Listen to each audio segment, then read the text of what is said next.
What do you guys think about Khamzat and Strickland? I know they say that Khamzat submitted him, and everybody's saying how underrated his grappling is, the guys that are working with him. He's durable. He's so hard to hit, man. He's got a weird style. And his jab is on point. He just picked up with Alex. You just can't make any mistakes with Alex. Who made Khamzat look human? Gilbert Burns, Kamaru Usman, Sean. If there's any bit of blood in the water, he's finisher. Khamzat, let me ask you, you might have saw Sean Strickland this week. He had a few things to say. He said that you're terrible for the division and he's the only guy out there to beat you. What do you say to that? What should I say? This guy always talks on my show. You guys trained together and you choked him out a few times, right? We did spar a lot before, but that's why he's so mad.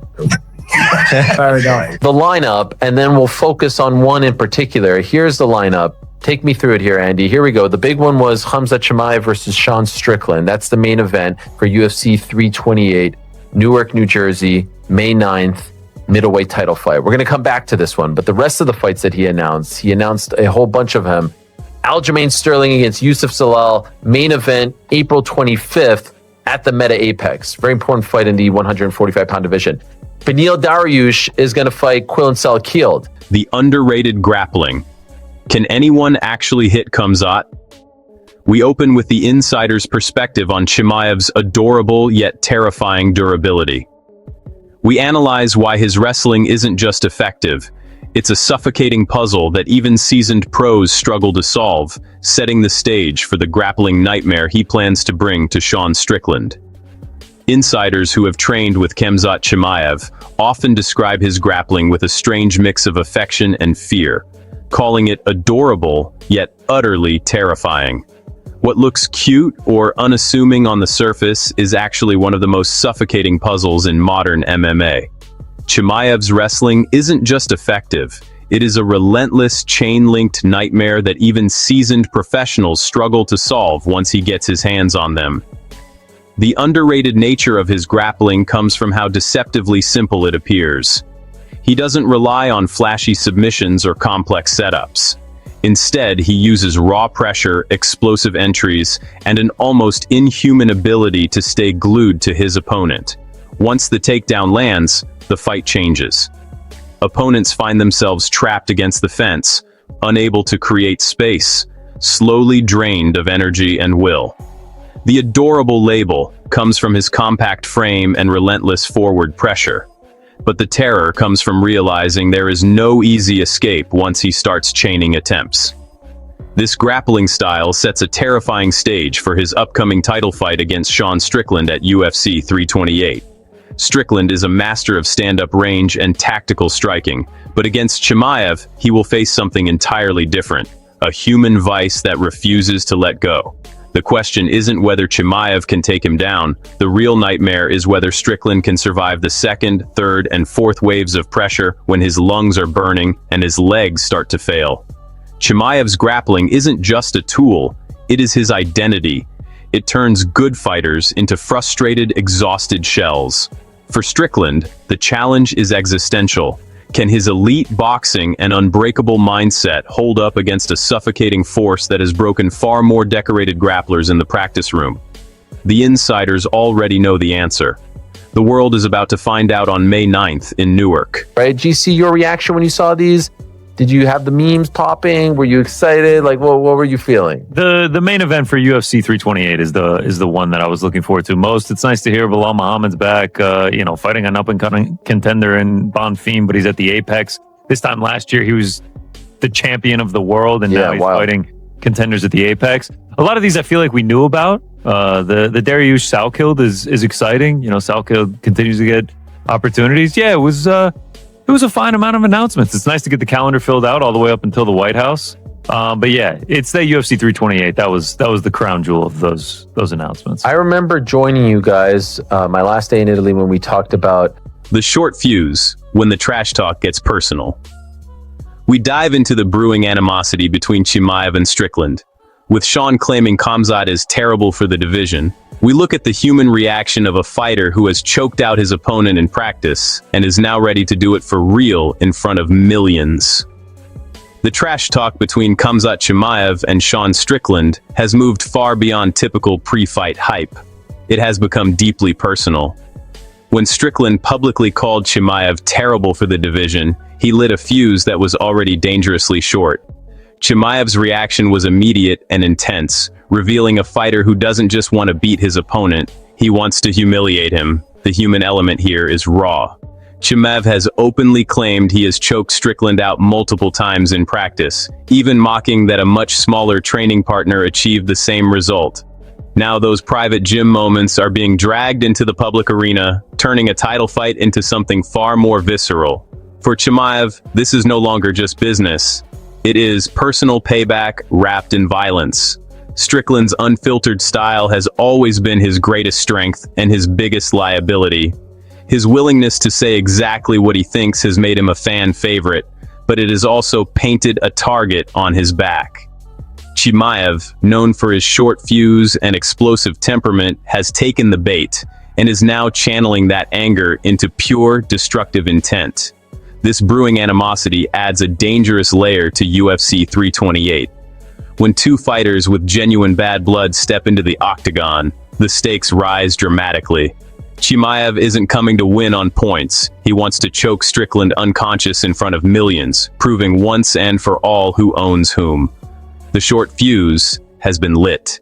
The only question left is how big the explosion will be when these two finally collide in Newark. And I'll be the first to say I flip-flopped. When I looked at the UFC and when I looked at them needing a bit of a jolt, them needing some excitement, you just can't compare. Now, I'll be 1,000% honest.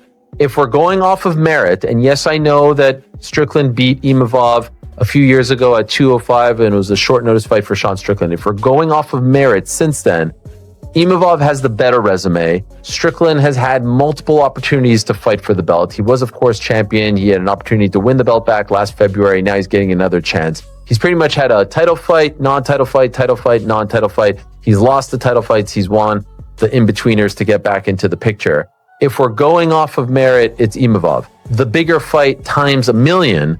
The bombshell announcement silencing the retirement noise.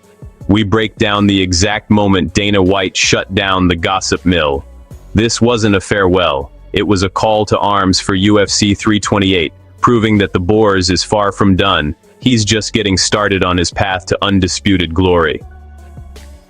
Dana White dropped a bombshell that instantly silenced all the retirement rumors swirling around Khamzat Chimaev.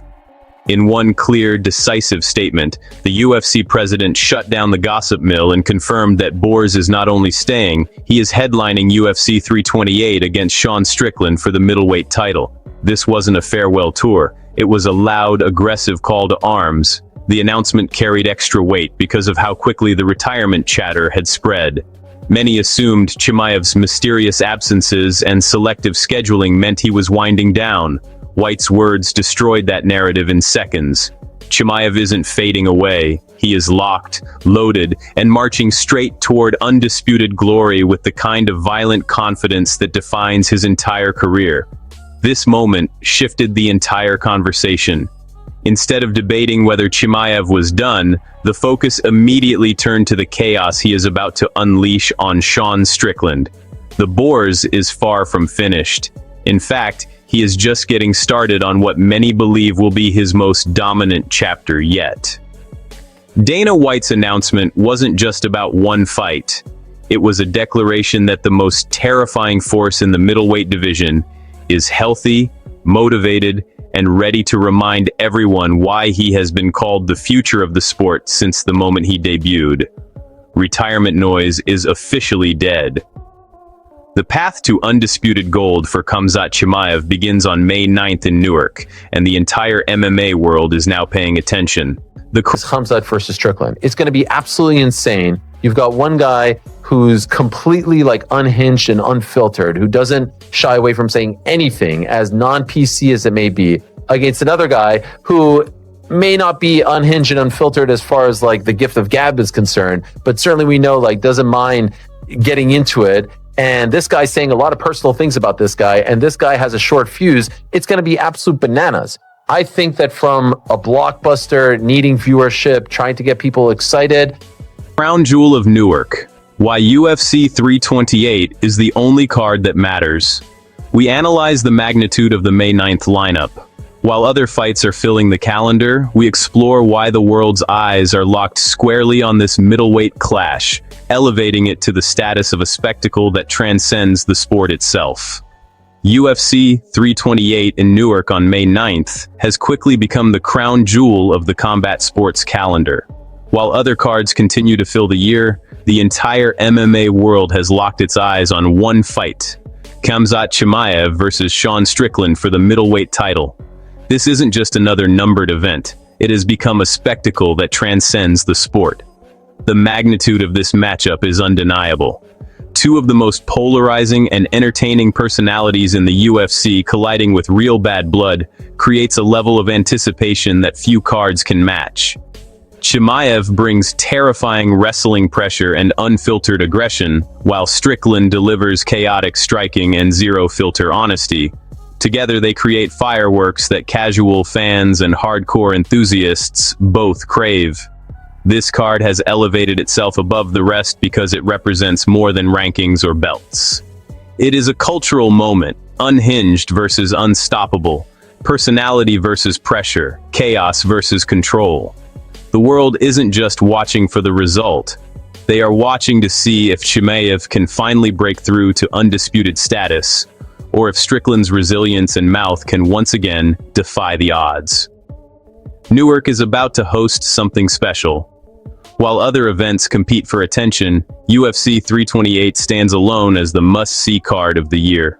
The middleweight title clash has become the main character of the entire combat sports spring season, proving once again that when the right two fighters collide with the right amount of animosity, the entire sport stops to watch. Your business is to make the fights that fans want to see. This is the fight that fans want to see more. They want to see Sean Strickland rile up Khamzat Chimaev. They want to see if he can get into his head. They want to see if he can survive the wrestling attack. And then some other people want to see Khamzat Chimaev maul Sean Strickland. And so this is serving every person's interest. On merit, Nasruddin Imavov is the one who should be fighting for the title. But when is the last time the UFC applied merit to any of these title opportunities, right? Movsar Evloev and Lerone Murphy are fighting this weekend. Superstardom versus the sunset. Why this fight defines a legacy. We look at the career-defining stakes for Chimaev. This isn't a fight that ends a career. It's the one designed to launch him into the stratosphere of MMA icons, cementing his status as a must-watch attraction that the promotion simply cannot ignore. For Khamzat Chimaev, this fight against Sean Strickland is not about ending a chapter. It is about launching himself into the stratosphere of MMA superstardom. The stakes are massive. A dominant win would cement Boers as the undisputed face of the middleweight division, and a must-watch attraction that the UFC can no longer afford to sideline. This is the fight that defines legacies. Chimaev has already shown terrifying potential, but a title victory over a popular, resilient champion like Strickland would elevate him from prospect to icon. It would prove he can handle the brightest lights, the biggest stages, and the most vocal opponents. Superstardom versus the sunset, Chimaev is choosing the former. The promotion understands this perfectly. Chimaev's marketability, combined with his destructive skill set, makes him the kind of fighter who moves needles. A win here doesn't just add a belt to his collection. It adds millions of new eyes and cements his place as one of the few fighters who can headline arenas on name value alone. For Chimaev, this is the moment he has been building towards since his explosive debut. The path to undisputed glory runs through Newark, and he knows it. This fight isn't a risk, it is the launch pad. Win, and he becomes the next big thing the UFC builds its future around. Lose, and the sunset conversations will begin again. Everything is on the line, and Chimaev has never looked more ready. One of the things that the UFC is doing wrong, in my opinion, at this moment is they are not making it clear who contenders are. They are not making it clear who is going to be the number one contender, which eliminates stakes, right? If you go into that fight and say, Sean Strickland versus Anthony Hernandez, the winner of this is fighting Khamzat Chimaev. No questions asked, the winner is fighting Khamzat Chimaev. That makes the stakes of that elevated. It makes you care more about the fight. If they went in and said, Lerone Murphy versus Movsar Evloev, is a number one contender fight. The winner of this fight is going to be fighting Alexander Volkanovski. You care more, right? You know why they're not doing that? They're trying to... The meritocracy trap. Why Imavov got left in the dust. We tackle the hardest debate in the sport. Wins versus hype. We explore the flip-flopping of analysts who admit that while Nassourdine Imavov might have the better resume, the UFC desperately needed the jolt of excitement only Strickland can provide. The meritocracy trap is alive and well in the UFC, and Nassourdine Imavov is the latest fighter caught in it. Many analysts admit Imavov may have the stronger resume and more consistent wins, yet the promotion chose Sean Strickland for the title shot against Chimaev. The reason? The UFC desperately needed the jolt of excitement and star power that only Strickland can deliver. This is the hardest ongoing debate in the sport. Pure merit versus entertainment value and momentum. Imavov did everything right on paper, but Strickland's recent performances, unfiltered personality, and ability to generate headlines created an emotional high the promotion couldn't ignore. The flip-flopping from analysts shows how even experts struggle with this tension. Imavov got left in the dust, not because he isn't good enough, but because the business side of MMA often rewards the fighter who moves the needle more than the one who simply checks every box. Strickland brings chaos, personality, and pay-per-view interest. In a sport that must sell tickets and subscriptions, that combination frequently outweighs a cleaner record. This situation exposes the uncomfortable truth about modern combat sports. While fans love to preach meritocracy, the promotion must balance sporting integrity with commercial reality. Imavov's time may still come, but right now the UFC chose the path that guarantees the loudest, most talked about fight possible. Wins matter, but hype and excitement often matter more when the biggest stages are involved. But it is also lessening the clarity, right? It is lessening why these things happen. And if you're going to live in that world and you're going to provide that, fog and that smoke screen, then it doesn't matter if Nassourdine Imavov gets screwed if you're the UFC. You want the ability to screw Nassourdine Imavov so that you can slide Sean Strickland in. And so I don't think there's anybody out there should be under the illusion that the UFC is a meritocracy anymore, that there is anything based on merit. And it's unfortunate for Nassourdine Imavov, but as a fan, if you want to see the fight that you're claiming you want to see, they have given it to you. They are giving you the one that I think more fans are interested in. What do you think, PT? Electricity over rankings. The strategic choice of Dana White.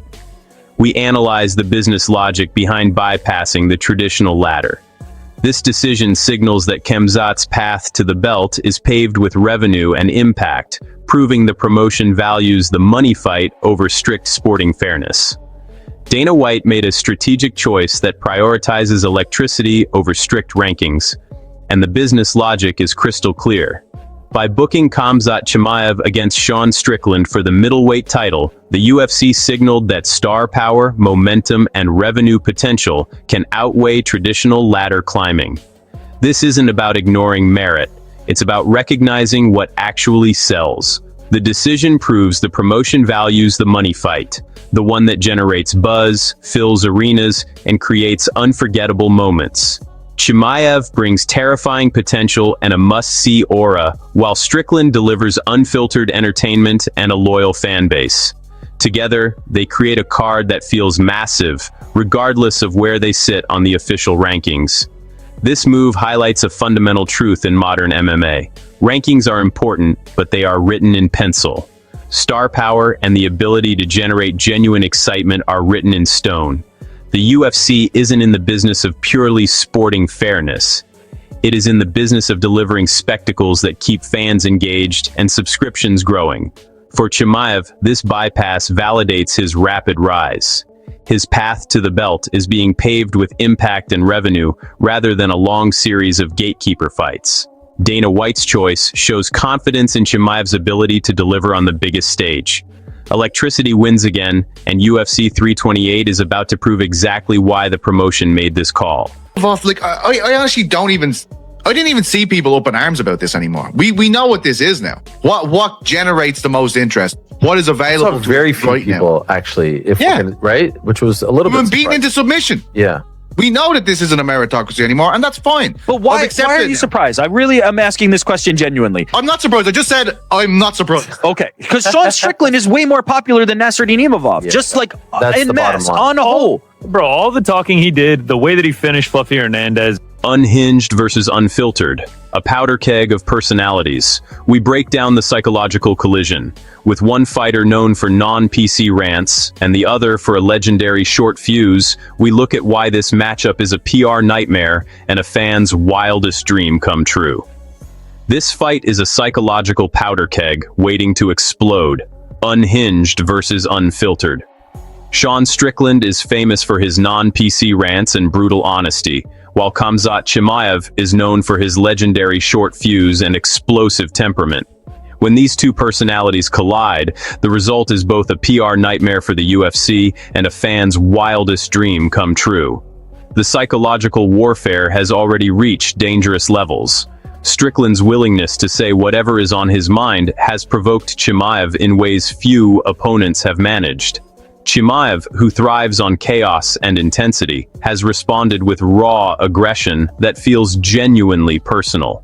The combination creates an atmosphere where anything can happen during fight week. This matchup is pure entertainment gold because both men refuse to play the corporate game. Strickland won't hold back his opinions, and Chimaev won't pretend the bad blood doesn't exist. The tension is real, the animosity is palpable, and the octagon is about to become the stage where all of it boils over. For fans, this is the dream fight. Two authentic, unpredictable personalities who actually dislike each other. For the promotion, it is a controlled chaos that sells itself. Unhinged versus unfiltered is the perfect recipe for a memorable night in Newark. The only question left is how long the fuse lasts before the entire card feels the explosion. A month ago or so, he started tweeting about fighting Sean Strickland. At that moment, I knew he had no title opportunity. When he put that out, that told me that he had no contact with the UFC. The UFC hasn't told him that he's gotten a title shot and that they're waiting to see if Sean Strickland wins. The moment he called out Sean Strickland instead of Khamzat, I knew exactly what was about to happen. He tweeted on March 13th, which was Friday, so clearly in response to this, to those who support it's coming, the others it's coming too. So that's it. The gift of gab. Can Strickland get into Khamzat's head? We explore the bananas reality of the pre-fight buildup. We analyze whether Strickland's mental warfare can actually penetrate the iron will of a man who thrives on chaos and has already proven his dominance in the practice room. Sean Strickland's gift of gab is on full display during this pre-fight buildup, and the bananas reality is that his mental warfare might actually matter. Strickland has always used words as weapons, poking and prodding until opponents lose composure. The question now is whether his sharp tongue can penetrate the iron will of Khamzat Chimaev, a man who seems to thrive on chaos and has already claimed dominance over him in the practice room. Chimaev's mindset is different from most fighters. He doesn't shy away from pressure. He welcomes it. The gym stories he has shared suggest he views Strickland as someone he has already broken mentally and physically behind closed doors. If that is true, Strickland's attempts to get under his skin may only fuel Chimaev's fire rather than extinguish it. Still, mental warfare has toppled greater fighters before. Strickland's unfiltered style can be disorienting.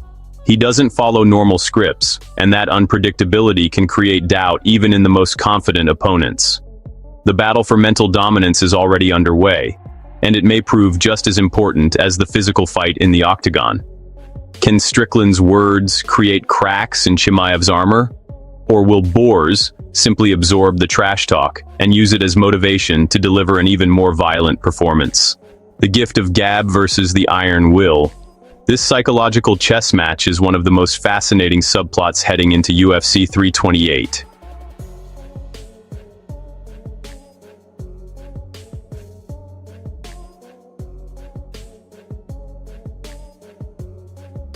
On his video blog, like even now, 5 days out from Murphy versus Ivlev, have they even said that that might be the easiest number one contender fight of all time? Featherweight banger. Yeah, that's what we're. Sure, they can just say it and then fucking not say it on Monday. Well, I mean, Dana has said that too. Dana's done Yeah, that. exactly. Just fucking do it. Just say, yeah. Armin and Hooker fighting for the belt. Yep. Brady and Morales fighting for the belt. So just Yep. do it again. Yeah. Fucking give it to us. You know what I mean? We like these things. Serving every interest. The mauling versus the rile-up. We look at the polarized fan base, those who want to see Chimaev dominate, and those who want to see Strickland survive the wrestling tsunami. We explore how this fight checks every box for every type of MMA fan. This fight serves every type of MMA fan perfectly. On one side are those who want to see Khamzat Chimaev deliver a suffocating mauling, watching his relentless wrestling overwhelm and break another opponent. On the other side are fans who want to see Sean Strickland survive the wrestling tsunami, using his unorthodox striking and unbreakable spirit to pull off another improbable stand. The polarization is beautiful. Some crave the violence and dominance Chimaev represents, the next evolution of grappling-heavy MMA. Others root for the chaotic underdog in Strickland, hoping his mouth and heart can overcome the physical mismatch. This fight checks every box: technique versus toughness, pressure versus resilience, favorite versus cult hero. The beauty of the matchup is that both outcomes feel satisfying to different segments of the audience. A Chimaev win validates the hype and showcases the terrifying future of the division. A Strickland win becomes another legendary chapter in the career of one of the most entertaining characters in the sport. By pitting these two personalities and styles against each other, the UFC has created a rare event that serves every interest. No matter who you cheer for, you are invested. The mauling versus the rile-up. This is the kind of fight that reminds everyone why they fell in love with MMA in the first place. The business of making fans watch. Why popularity trumps merit.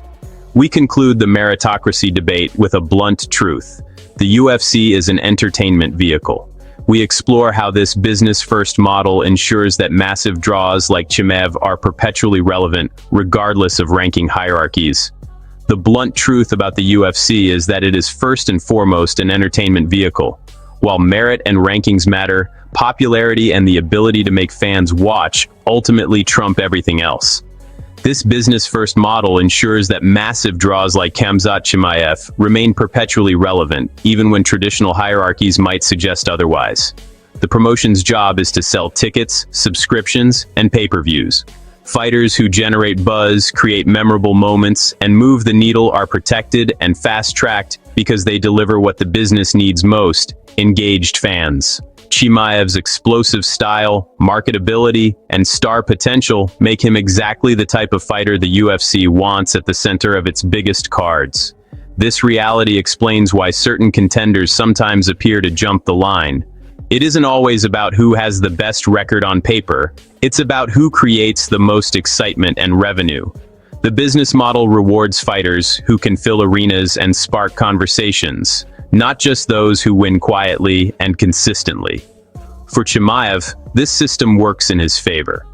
His ability to generate hype and deliver violent performances makes him a priority. The UFC isn't hiding this approach. It is openly building around fighters who make fans watch. In the end, the sport may celebrate merit, but the business celebrates impact. Chimaev has both, which is why his path to the top continues to accelerate. Strategic ambiguity. Why the UFC loves the contender fog. We analyze the deliberate vagueness around number one contenders. By keeping the path to the title blurry, we look at how the UFC maintains the flexibility to slide a superstar like Strickland into the spotlight at a moment's notice.